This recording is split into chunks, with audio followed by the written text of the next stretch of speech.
उससे पहले तो मैं एक छोटी सी वीडियो आपको ये दिखाने लगा हूँ, how to remove website property. इसका क्या मतलब है जी? इसका ये मतलब है कि इसके बाद मैं म्यूट कर देता हूँ। इसका मतलब ये है कि ये मैं इस वक्त सर्च कंसोल में हूँ। देखें आप क्या देखेंगे भाई, तो लगा ही नहीं हुआ। अब देख लें, ठीक है, अब तो दिख रहा है सर्च कंसोल आ गया सामने आपके। ये जब आप अपनी वेबसाइट को अप्रूव कराएंगे तो इस तरह हमारे सामने सर्च कंसोल में हमारी वेबसाइट आ जाएगी। आप देख रहे होंगे यहाँ पर एक वेबसाइट आपको नजर आ रही है, यहाँ पर हमें एक वेबसाइट दिखने लगी हुई है। अच्छा, अब मैं ये कह रहा हूँ कि मिसाल के तौर पर मैंने किसी को सर्च कंसोल बना कर दिया कि भाई आपकी वेबसाइट का सर्च कंसोल है, मैं उसके लिए काम भी कर रहा हूँ। फिर एक टाइम आएगा जब मैं उसके लिए काम करना छोड़ दूंगा, ठीक है, तो लाजमी बात है उसमें एडमिन तो अभी मैं ही हूँ। तो जब मैंने उसका काम छोड़ दिया तो मुझे वहाँ से रिमूव भी हो जाना है। यानी कहने का क्या मतलब है कि अगर हम किसी प्रॉपर्टी को ख़त्म करना चाहते हैं, बिल्कुल ही, मतलब मैंने इसको सर्च कंसोल में ऐड किया, यहाँ मैं ये कह रहा हूँ कि पहले मैंने जब ऐड किया था तो वेबसाइट पुरानी थी, मैं नए सिरे से इसको ऐड करना चाह रहा हूँ, तो मुझे क्या करना है, इस प्रॉपर्टी को रिमूव करना है। यानी ये वेबसाइट जो मैंने अप्रूव कराई है इसको रिमूव करना है। सो इसको रिमूव करने के लिए क्या होगा, हम अपने सर्च कंसोल में आएंगे, आवाज़ मैंने म्यूट की हुई है, ठीक है, ये देखें, ये सारे स्टेप्स आपको पता लग रहे होंगे कि कहाँ जाना है। ये आपने, ये मैंने आवाज़ म्यूट की इसीलिए की है कि मेरी आवाज़ आप सुन सकें, ठीक है ना। देखिएगा कहाँ पे मैं क्लिक करने लगा हूँ, सेटिंग्स पे। यहाँ से हम सेटिंग्स पे गए, सेटिंग्स के बाद हमने कहाँ पर जाना है, राइट साइड पर ऑप्शंस आ गई है सेटिंग्स में। देखिएगा जरा एंड पे क्या लिखा हुआ आ रहा है, रिमूव प्रॉपर्टी। जब मैं यहाँ से क्लिक करूँगा तो क्या होगा, मेरे इस जीमेल अकाउंट में से ये वाली वेबसाइट इस सर्च कंसोल की निकल जाएगी। आपका सर्च कंसोल किस तरह बनता है, जीमेल अकाउंट पे बनता है। यानी मेरा एक जीमेल अकाउंट है जिसमें मेरा सर्च कंसोल क्रिएट हुआ है। अब मैं ये चाह रहा हूँ कि उसको रिमूव कर दूँ, तो मैं क्या करूँगा, सर्च कंसोल में आऊँगा, यानी जीमेल अकाउंट के थ्रू आऊँगा, सेटिंग्स में जाऊँगा, बिल्कुल एंड पे लिखा होगा रिमूव प्रॉपर्टी, तो मैं रिमूव प्रॉपर्टी का बटन प्रेस करूँगा और इसका मतलब क्या हुआ, अब वो वाली वेबसाइट यहाँ से रिमूव हो जाएगी। और यहाँ पर भी मैंने एक फाइल पेस्ट की हुई है, जो आप घर जाके लेक्चर सुनोगे आपको वीडियो में नज़र आएगा, और उस फाइल को भी मैं यहाँ से डिलीट कर दूंगा। ये आपको जो इंटरफेस नज़र आ रहा है, ये इंटरफेस सी पैनल का है।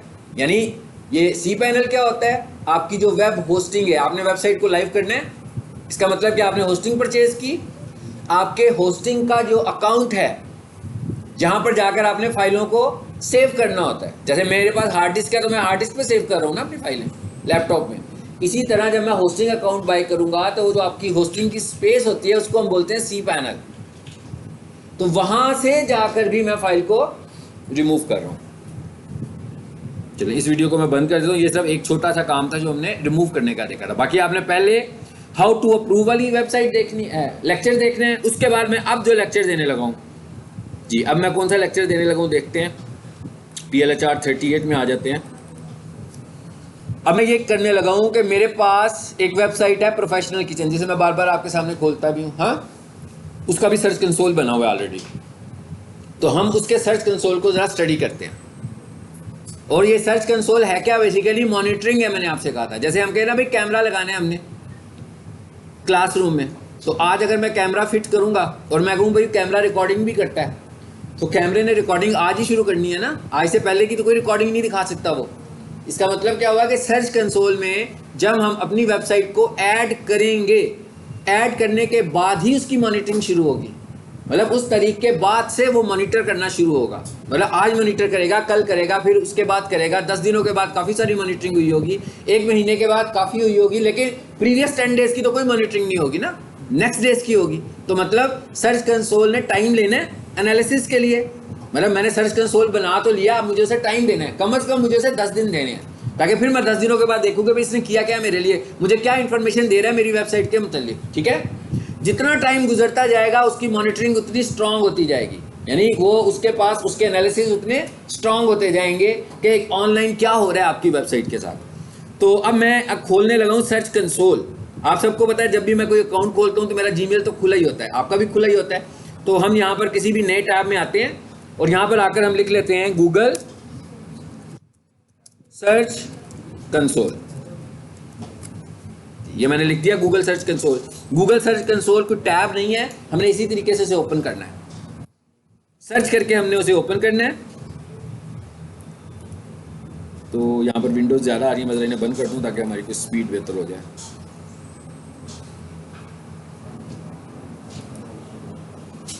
अब जो काम हम लाइव करेंगे, इसलिए मैं कोशिश करता हूँ कि कुछ लाइव काम मैं घर में कर दूँ रिकॉर्ड, क्योंकि उसमें फिर हमें स्पीड की ज़रूरत होती है।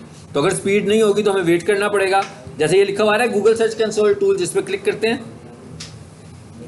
अगर किसी की आवाज़ मुझे आ रही है, अगर वो मेरे साथ बैठ के बोलना चाहते हैं, हम दोनों मिलके बोलते हैं। हाँ, इधर से आ रही है।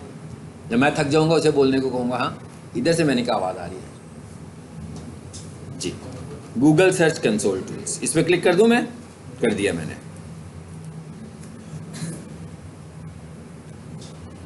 अब हम कहाँ पर आ रहे हैं? अपने सर्च कंसोल अकाउंट में आ रहे हैं। सर्च कंसोल अकाउंट कैसे बनता है? जीमेल अकाउंट के साथ बनता है, ठीक है। और आप सर्च कंसोल अकाउंट में भी परमिशंस दे सकते हैं। परमिशंस का क्या मतलब है? मतलब मैं टेक्निकल बंदा हूँ, मैं एसईओ कर रहा हूँ, सो मैंने क्या किया? सर्च कंसोल क्रिएट किया।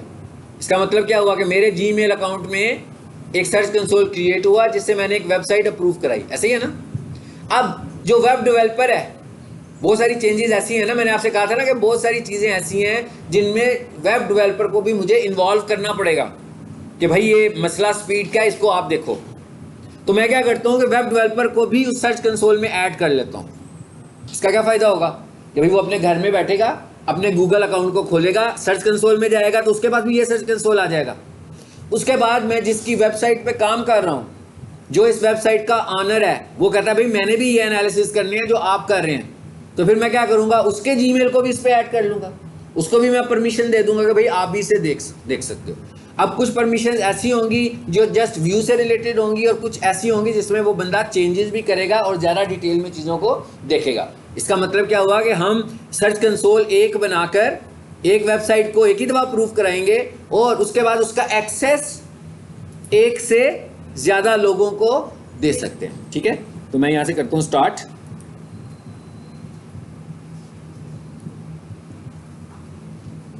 और आज मैं थोड़ा सा सर्च कंसोल आपके सामने डिस्कस करूंगा। हाँ,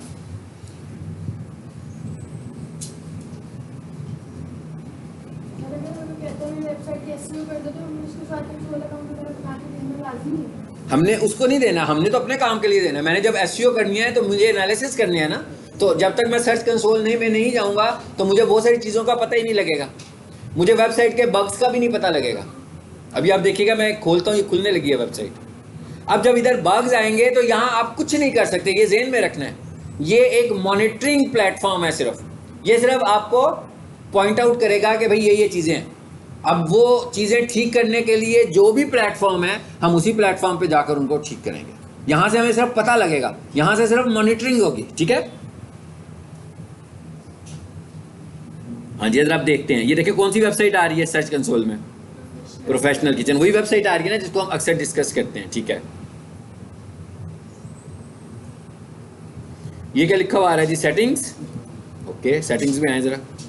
ये जो भी मैंने आपको रिमूव दिखाया था, हाँ, देखते हैं जरा इसमें कितने यूजर्स हैं। देखें, इसमें टाइम लगाता ही है, इसलिए मैं ऐसी चीज़ों को जो है ना वो क्लासरूम घर से कर देता हूँ, कुछ चीज़ों को रिकॉर्ड।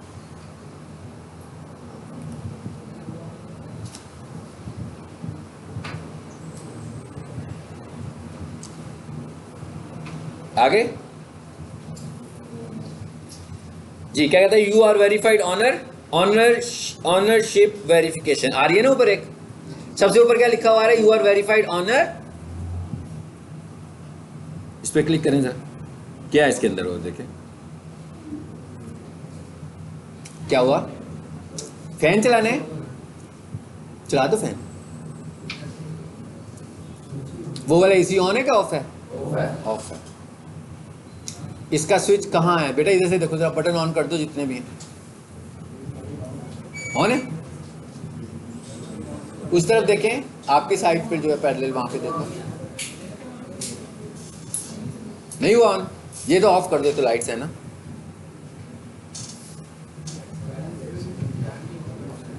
हाँ जी, बता क्या रहा है? कहते हैं आप वेरीफाइड ऑनर है इसके। यहाँ से आपको डिटेल का पता लग गया, ठीक है। अच्छा, अब और जरा आगे देखते हैं क्या चीज़ है। वापस आ जाए सेटिंग्स में।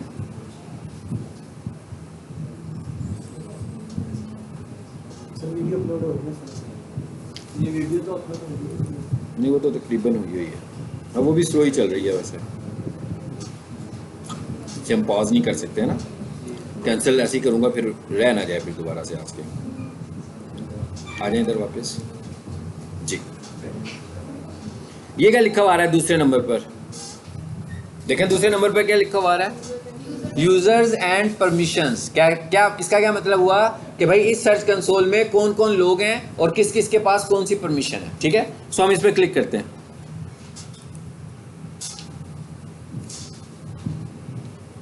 अब ये वाली जो चीज़ है ना, इसकी प्रैक्टिस करने के लिए क्या ज़रूरी है हमारे पास? इसकी प्रैक्टिस करने के लिए हमारे पास अगर होस्टिंग होगी तभी हम अप्रूव करके प्रैक्टिस कर सकते हैं ना।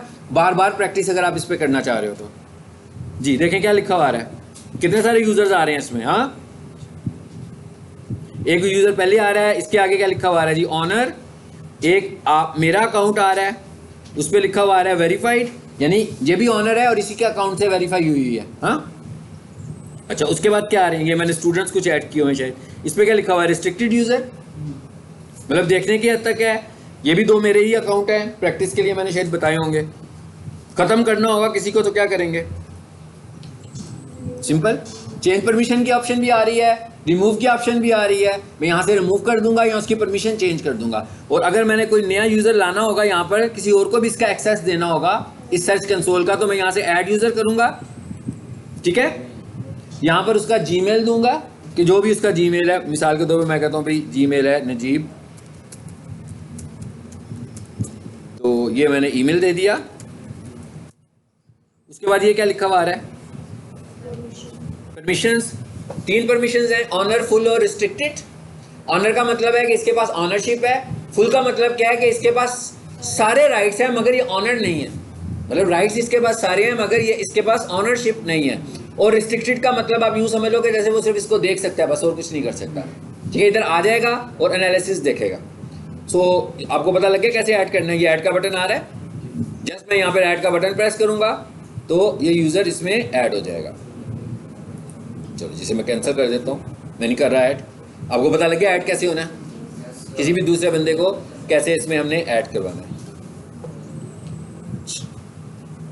इसे बंद कर देते हैं व्हाट्सएप को। चलो, एक चीज़ हो गई हमारी, रिमूव प्रॉपर्टी भी बता दिया मैंने। अच्छा, अब आ जाते हैं ज़रा ऊपर वापस, और ये सबसे ऊपर लिखा हुआ है ओवरव्यू, इस पर क्लिक करें।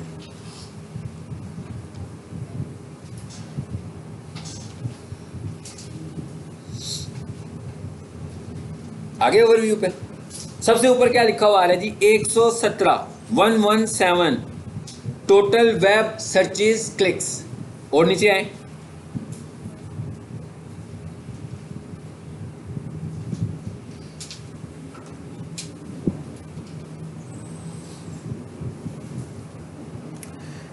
चलें इसकी बजाय अभी फिलहाल इस पर आ जाते हैं, दूसरे वाले टैब पर आओ, पे परफॉर्मेंस पर आओ, यहां से ज्यादा चीजें आपको पता लगेंगी।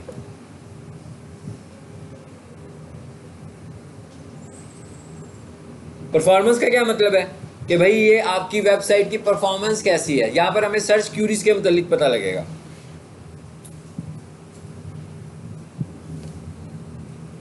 मुझे लगता है मैं अपना नेट ऑन कर लूंगा।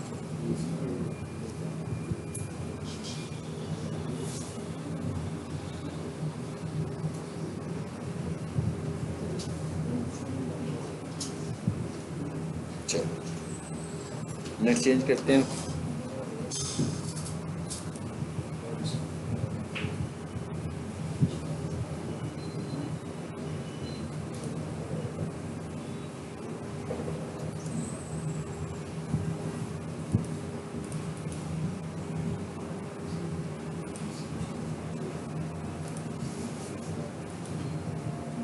चलिए इसको रीलोड कर देते हैं पेज को।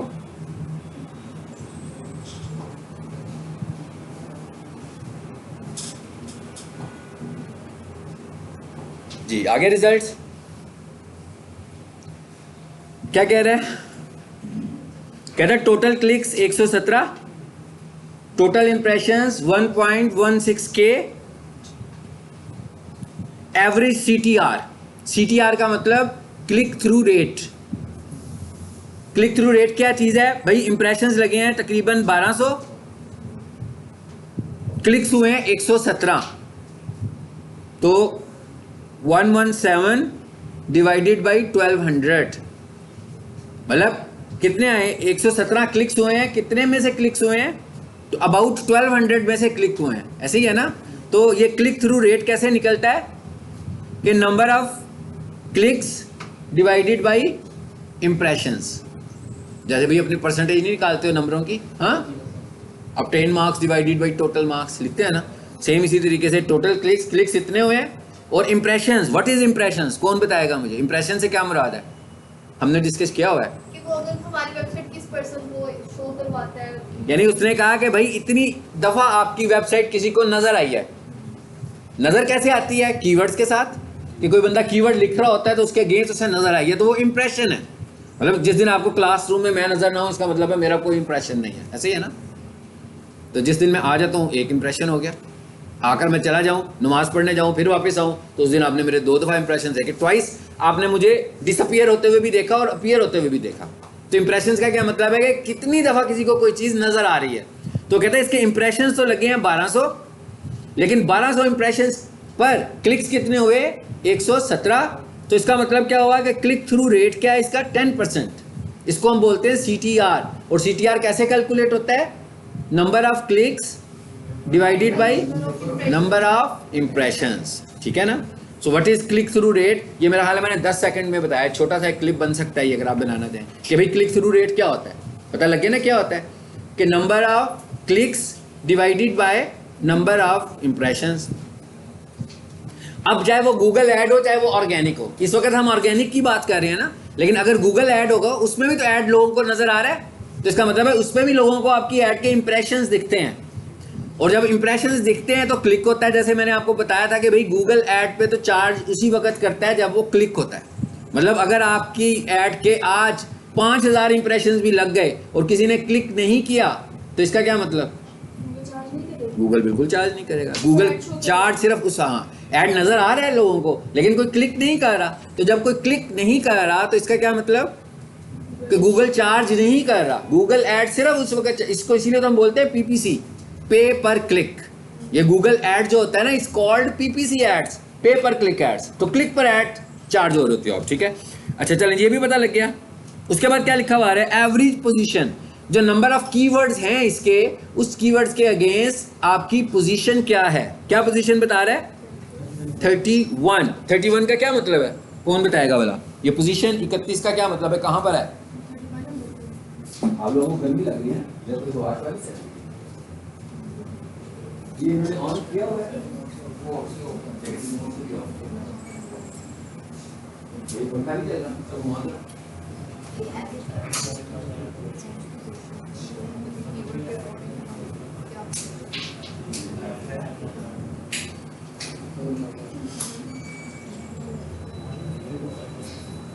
और कहाँ पर चीज लगना? तू भी ऑन करो, फैन लाइट के अलावा ऑन करो, बाकी सब ऑन है, बाकी सभी ऑन है।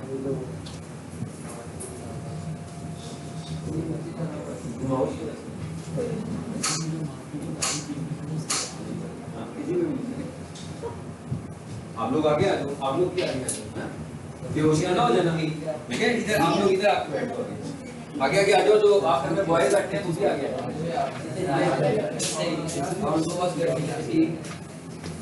अगर किसी को गर्मी नहीं लग रही बेशक बैठा रहे, लेकिन अगर गर्मी लग रही है तो आगे आ जाए, चेयर लेकर अपनी अपनी आगे आ जाए। ओके चलो ठीक है जी।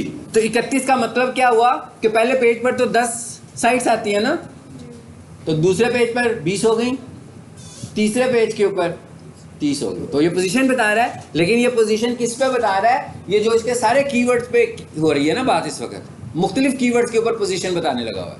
तो बेसिकली क्या है कि कहता है आपकी जो एवरेज पोजीशन है वो क्या है? 3rd page. क्या आप तीसरे पेज पे इस वक्त नजर आ रहे हैं? लेकिन जब हम नीचे जाएंगे जी, ये देखें जरा वाकई ये क्या चीज आ गई है? क्यूरीज, वही सर्चेस जिनको हम कीवर्ड्स कह रहे हैं। तो कहता है भाई ये जो आपका कीवर्ड है ना, प्रोफेशनल किचन इक्विपमेंट, कह रहा है इसको हुए हैं 71 क्लिक्स और इंप्रेशंस कितने हैं 254। तो अब आपको अंदाजा हुआ होगा कि ये कीवर्ड है। मैं क्या अंदाजा हुआ ना कि ये कीवर्ड है, इसलिए वैसे ऑफ टोटल नेट जो क्लिक्स हुए हैं, नेट क्लिक्स 117 हैं, उसमें से 71 तो सिर्फ प्रोफेशनल किचन इक्विपमेंट के ऊपर है, बाकी जो है ना वो दूसरे कीवर्ड्स के ऊपर है। और इसका क्लिक थ्रू रेट तो बहुत अच्छा निकलेगा। और ये ऐड भी नहीं है, मतलब ऐड हो तो हम कहते हैं भाई गूगल बार बार दिखाने लगा हुआ है ऐड पैसों की वजह से, ये तो ऑर्गेनिक है। तो अगर हम इसको डिवाइड करें तो इसका क्लिक थ्रू रेट तो बहुत ज़्यादा निकलेगा, बहुत अच्छा क्लिक थ्रू रेट है। इसका मतलब है इसे हमें अंदाज़ा भी ये हो रहा है कि भाई ये वाली जो टर्म है ये बहुत लोग लिख रहे हैं। यही हमने कहा था ना कि एक तरीका कीवर्ड रिसर्च का ये भी था, यहाँ से भी हमें कीवर्ड फाइंड करने में आसानी होती है। लेकिन ये आसानी तब होगी जब हमारा सर्च कंसोल पहले से बना हुआ होगा। अगर हमारा सर्च कंसोल पहले नहीं बना तो ये रिजल्ट तो नहीं दिखाएगा। अगर मैं आज किसी वेबसाइट का सर्च कंसोल बनाऊं तो क्या उस पर ये रिजल्ट आ सकते हैं? ये नहीं आएंगे ये रिजल्ट। भाई उसने एनालिसिस करनी है, उसे टाइम चाहिए, कम से कम 10 दिनों का टाइम चाहिए, और वो रिजल्ट भी बहुत एक्यूरेट नहीं होंगे। अभी जैसे कम से कम 1 महीना गुजरेगा, 2 महीने गुजरेंगे, 3 महीनों के बाद जो रिजल्ट्स आ रहे होंगे ना वो ज़्यादा अच्छे रिजल्ट्स होंगे।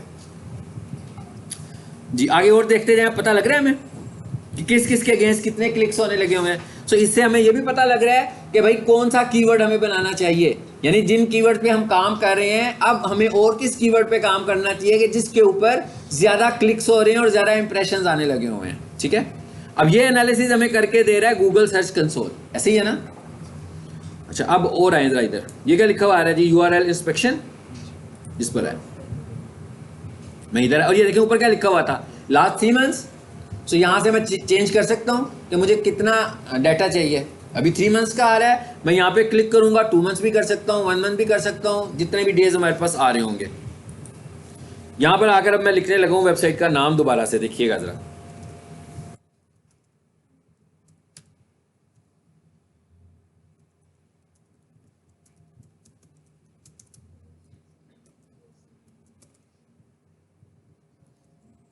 यही नाम है ना वेबसाइट का जी, ये लिखा मैंने इसलिए उसने कहा कि सही नहीं लिखा आपने। ठीक हो गया, चलो जी एंटर कर दो। अभी भी कुछ गलत है, यहां से कर लें।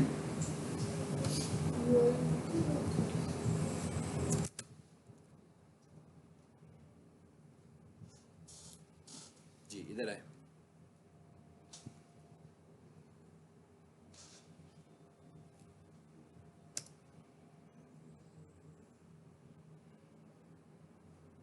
पहले सही नहीं लिखा था।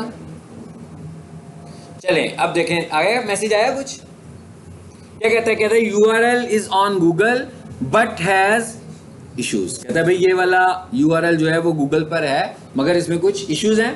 ये इसका काम है गूगल सर्च कंसोल का, उसने बता दिया ना हमें। अच्छा अब जरा देखते हैं और क्या है, नीचे क्या लिखा हुआ आ रहा है, पेज इंडेक्स्ड। हम कहते हैं हाँ जी इंडेक्स हुआ है, ओके। और नीचे आओ जरा, ये क्या लिखा हुआ आ रहा है, मोबाइल यूजेबिलिटी। नीचे आए,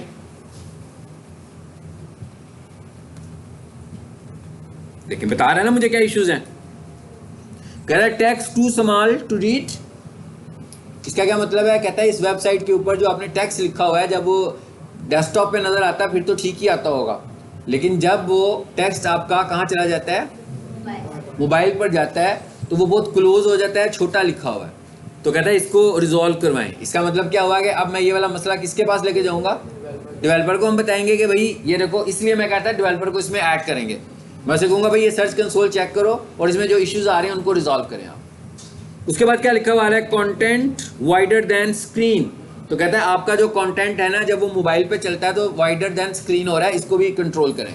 ये इश्यूज मैं कंट्रोल करूंगा तो इसका मतलब क्या होगा कि मेरी वेबसाइट का यूजर एक्सपीरियंस और ज़्यादा अच्छा होगा और रैंक होने के चांसेस इसके बढ़ जाएंगे। सो ये अब आप देखें यहाँ पे कोई ऐसा इशू नहीं है। देखिए ये क्या लिखा हुआ है, page is not usable on mobile. कह रहा है इसके साथ मोबाइल के भी कुछ इश्यूज चल रहे हैं, आप उन इश्यूज को भी रिजॉल्व कीजिए। ठीक है, ये पता लग गया आपको। और ये क्या लिखा हुआ है, view crawl page. Crawl page का क्या मतलब है कि भाई गूगल जिस पेज को क्रॉल कर रहा है, अगर आपने देखना है तो उस पर क्लिक कीजिए। ये आ गई, इधर सारा कोडिंग आ गई मेरे सामने। देखिए वेबसाइट नहीं खोलेगा, कोडिंग ही खोलेगा। तो जो इश्यूज आ रहे हैं और जो इश्यूज ने रिजॉल्व होने हैं, इश्यूज आ भी कहाँ पे रहे हैं, कोडिंग की मदद से ही आ रहे हैं, और कोडिंग में ही उसने रिजॉल्व होना है। जो डेवलपर होगा यहीं पर आकर इन सारी चीजों को ठीक करेगा। समझ आ गई बात की? अच्छा, उसके बाद और देखिए इधर आके पेजेस। इवन अगर आपकी वेबसाइट हैक हो रही है, हाँ हैक होती हैं बहुत ज़्यादा वर्डप्रेस की वेबसाइट्स, बहुत ज़्यादा सिक्योरिटी इश्यूज उसमें आते हैं और उनके हैक होने के चांसेस बढ़ते हैं। तो अगर इस तरह की कोई हैकिंग एक्टिविटी होगी, वो भी सर्च कंसोल में पता लगेगी आपको, लेकिन सिर्फ पता लगेगी, रिजॉल्व आपने खुद करनी है। रिजॉल्व आप ही करेंगे, आपका डेवलपर ही रिजॉल्व करेगा कि भाई वेबसाइट हैक हो गई हुई, अब क्या करना है, क्या उसके पास कोई बैकअप है, तो वो उसको रिमूव करेगा और बैकअप से वेबसाइट को लेकर आएगा, ताकि जो हैकर्स ने डाटा अपना आपकी वेबसाइट में ऐड किया हुआ है वो भी साथ रिमूव हो जाए। यानी वो बिल्कुल वेबसाइट को रिमूव कर देगा और जो उसने अपने पास बैकअप सेव किया होगा ना, उसको लेकर आएगा। और आपसे मैं कुछ दिन पहले एक बात डिस्कस कर रहा था ना कि भाई मैं कंप्यूटर पे बैठ के वेबसाइट बनाता हूँ और मेरे कंप्यूटर में वायरस है, ठीक है, लेकिन मुझे फील नहीं होता कि वायरस है क्या है। लेकिन जब मैं वेबसाइट को अपलोड करता हूँ तो महीने के बाद पता लगता है कि भाई मेरी वेबसाइट इन्फेक्टेड हो गई है। क्यों इन्फेक्टेड हुई है? क्योंकि वो एक वायरस था और उस वायरस ने ऑनलाइन जाकर एक्टिवेट होना था। तो जैसे ही आपने अपनी वेबसाइट को लाइव किया, उस वक्त आपका वायरस एक्टिवेट हुआ। चलें अब आए जरा इधर, ये हमारा अगला टॉपिक है साइट मैप। ये क्या होता है? यहां से हम सिर्फ ये देख रहे हैं कि साइट मैप शो हो रहा है। ये क्या होता है, ये हम बनाएंगे खुद से, ये हम पढ़ेंगे, ये जो हमारा जब लेक्चर आएगा कि साइट मैप होता क्या है। मैंने आपसे कहा था एसईओ की दो टाइप्स होती हैं, एक ऑन साइट और एक टेक्निकल एसईओ, ठीक है। अगर हम बहुत पहले चले जाए ना, स्टार्ट पे चले जाए 2012 में, जब हम एसईओ करते थे तो हम एक ही एसईओ कहते होते थे, चाहे वो टेक्निकल हो या ऑन साइट हो, हम उसे एक ही नाम से पुकारते थे, ठीक है।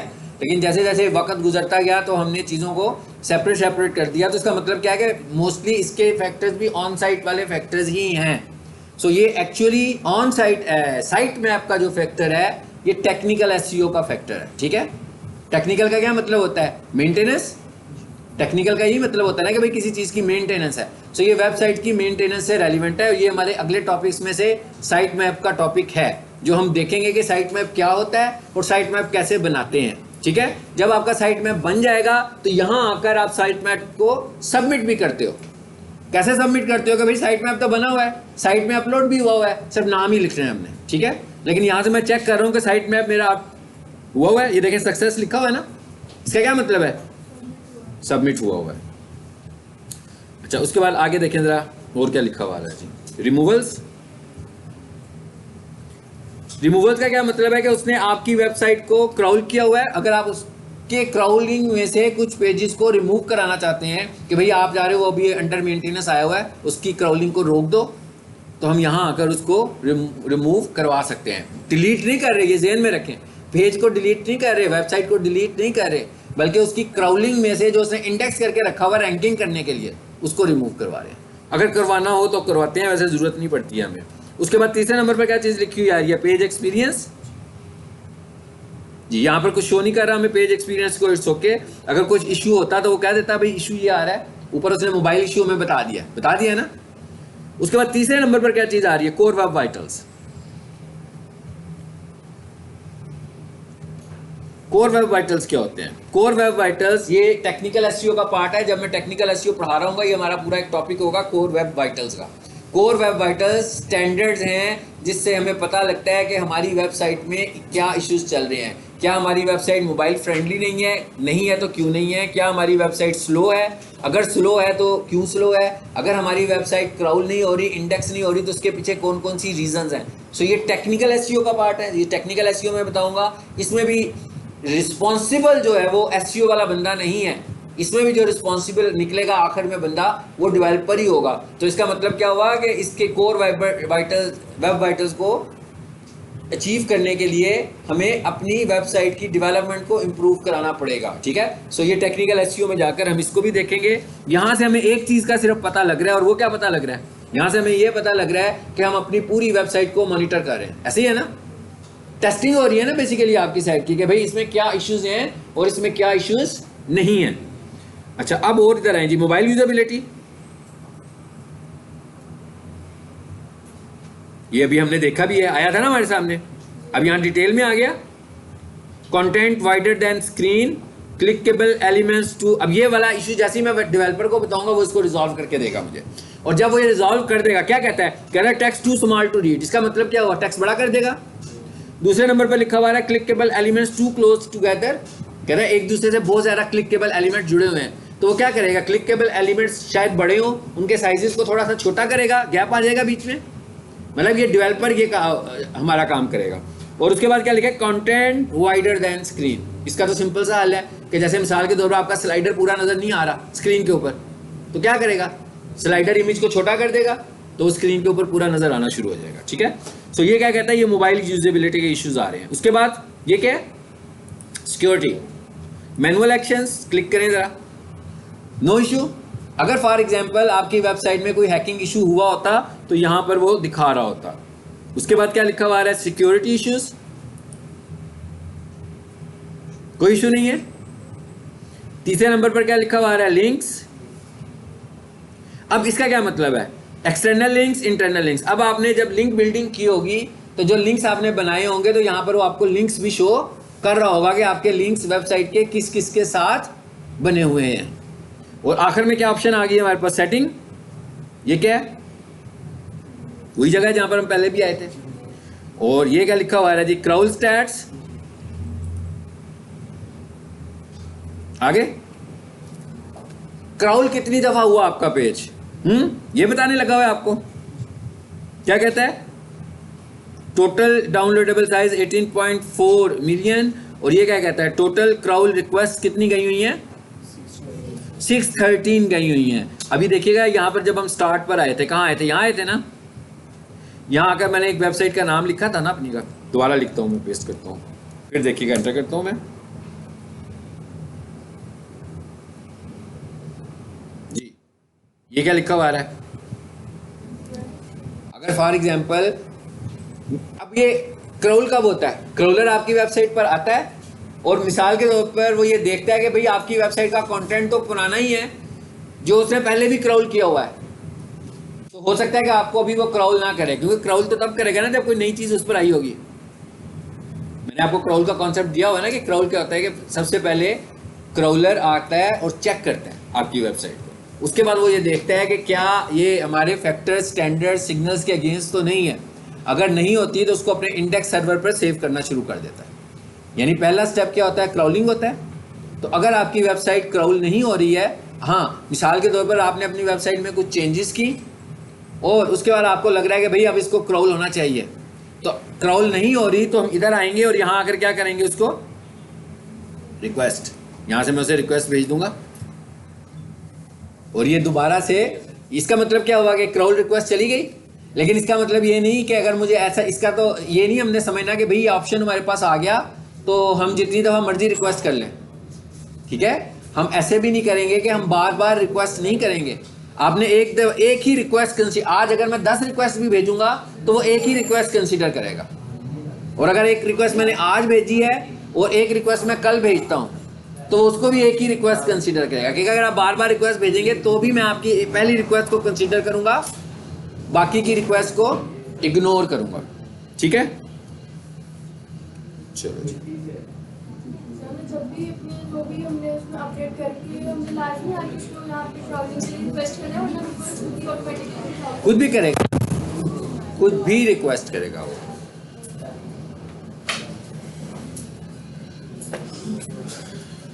ठीक है, समझ आ गया। आज का लेक्चर इतना ही रखते हैं।